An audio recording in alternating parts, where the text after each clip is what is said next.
Hey guys, and welcome to the Down Dog Pose workshop tutorial video. This is Travis Eliot, and in this video we are going to explore how to find your optimal alignment in one of the most popular poses in all of yoga, what I call the home base pose, because we weave in and out of it many times, especially in a power yoga or flow style class. Now this video is from our new online 200-hour holistic yoga flow teacher training. If you're interested in learning to teach, deepening your practice, and getting certified online, click on that link below. This entire training is pre-recorded, so you can start anytime. You can move through the course at your own pace. And once you sign up, you will have lifetime access to endless yogic enrichment. So again, click on that link below. Remember to hit that subscribe button as well. And let's go ahead and jump into the down dog pose. All right, let's jump into downward facing dog. This is a very, very, very important pose, and one of those poses we want to make sure that we have the alignment down solid, not only for our own practice, but also when we're giving instructions for this pose in our classes. There's a lot going on in this pose.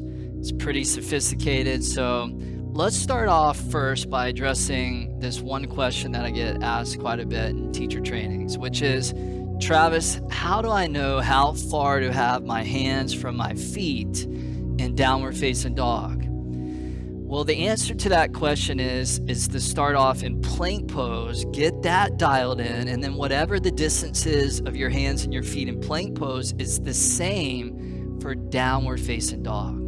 So let's do that. Let's go ahead and jump into plank pose, which we covered in an earlier video.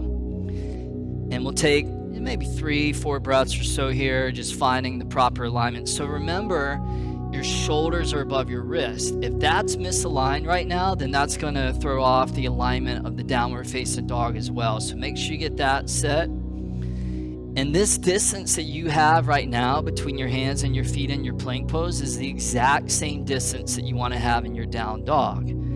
So take an inhale, plank pose, and then downward facing dog. On the exhale, you'll bring the hips all the way up and back. See if you can resist that. A lot of times the reason why people want to bring their feet in closer towards the hands is so that then they can get their heels all the way down to the ground. But remember, the goal of the pose is not to get the heels all the way down to the ground. That may happen.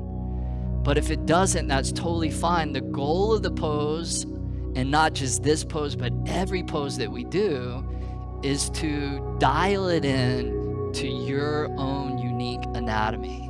So if your heels never touch the floor, no big deal. Now, we'll start off here with the upper body. So the fingers are spreading really, really wide.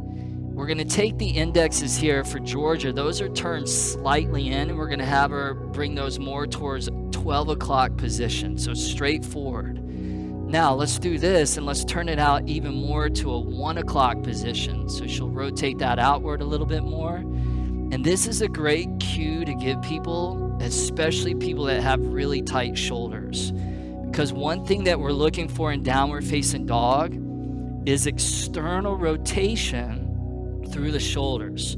So that's where these outer shoulders are wrapping back, so that then she fires up the lat muscles here, those muscles that run along the side ribs. So those outer shoulders are wrapping back. We have a little bit of space between the inner arms and the sides of the neck. And then the gaze is about halfway down your yoga mat. So let's play with that a little bit.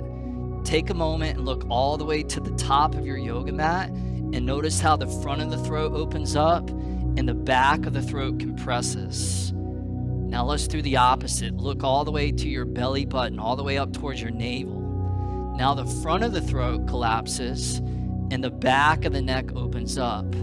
So we want to find that sweet spot right between those two. So that's about halfway down your yoga mat, or even 3/4 of the mat. And that's where you have integrity in that neck. Inner hands are strong. Trying to get those hands flat like pancakes. Outer shoulders still wrapping back. If that's hard for you, you can put a little bend in the elbows. So go ahead and bend both elbows, Georgia. Oh yeah, come on down, relax the knees. That's okay. I'm sure everybody at home too is like quivering with all these like workshops. So that's very, very normal. So shake the upper body out, loosen things up, try and wipe the sweat off your hands. Like we're not even doing like a full-on class, and we're sweating, we're generating heat. And that's what happens when you hold these poses. You're really building strength, and you're focusing myopically on the alignment of the pose, which is the whole purpose of these pose tutorials. So it's very, very, very deep work, but eventually you'll know it and then you can forget it. All right, so what we're gonna do here is we're gonna come back to downward dog in just a moment. And what I want you to explore is starting off with the arms straight and then bending the elbows a little bit so that then you can feel the sensation of the outer shoulders wrapping around. So that's an external rotation in the shoulders. So you're going from internal to external. Once you have that, then you start to draw those arms towards straight. Because a lot of times what we get in this pose is we get this. And again, now we have compression in the traps, the shoulders, the base of the neck. So instead of this, we want this. It feels so good to go from compression into spaciousness.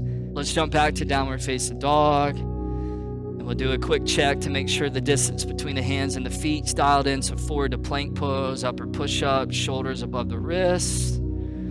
Beautiful, looking good. And then back to downward facing dog. All right, now put that little bend into the elbows. So let those elbows bend. Awesome. Now take the outer shoulders, wrap those, external rotation, and then work those arms towards straight. Now, if you have a tendency to hyperextend in your joints, you don't want to lock out through those elbows. So there'll be a subtle micro bend in those elbows. So again, you have integrity and you're not collapsing. So those outer shoulders are wrapping back. So we've really addressed the whole upper body now, the shoulders, the arms, the neck. Now the tailbone's shooting straight up to the sky like a mountain peak. We want to make sure that we're not turning into a backward bend. So I'm going to have Hana slightly draw and pin those bottom front ribs in so that her rib loop is in integrity. This is a back bend extension. This is a forward bend flexion. And downward facing dog, you want to find that place right between the middle so you can adjust that rib loop a little bit. Beautiful. Now tailbone's drawing straight up like a mountain peak. The feet are spread the width of the hips. The heels are the same distance as your hips. So can you have them the same width as your sits bones? You also want to make sure that the sides of your feet, the outer edges, are flush with the outer edges of your yoga mat. So a lot of times what happens is heels come in slightly, toes go out a little bit.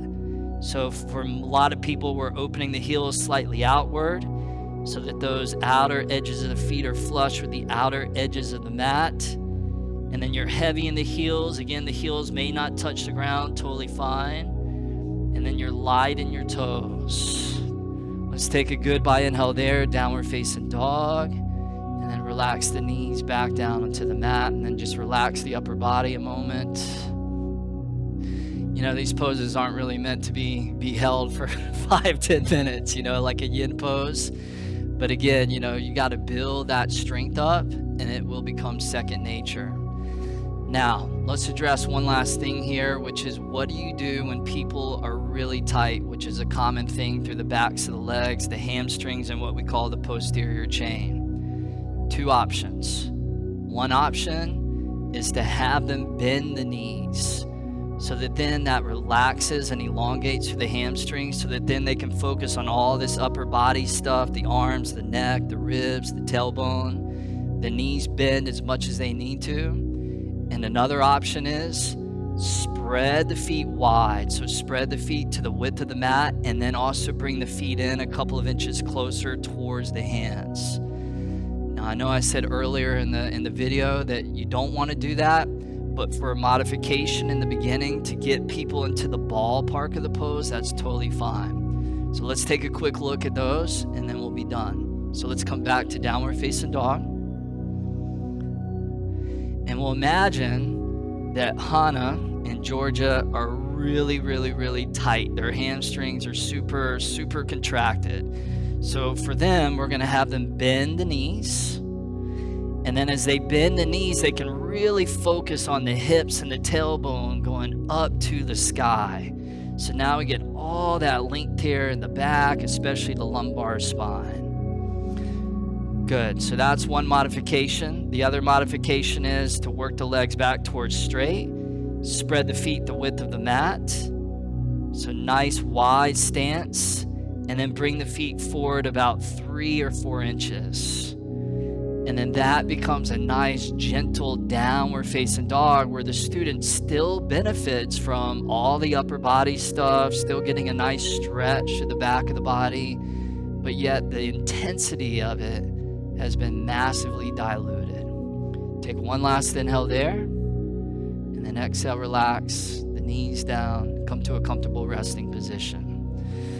All right, so that's downward facing dog, Adho Mukha Svanasana. Go to the manual, read through all the alignment points. Again, there's a lot going on in this pose. Study those contraindications, practice it more on your own. The more that you practice it, the more that you will be able to instruct it with a high level of adeptness. Thank you for your attention. We'll see you in the next video. Okay, I hope that video provided you some important insights and tips that you can bring into your practice. Remember, if you're interested in learning more, click on the link below to sign up for our online 200-hour teacher training. That's it for this one. Thank you for your practice, and see you soon.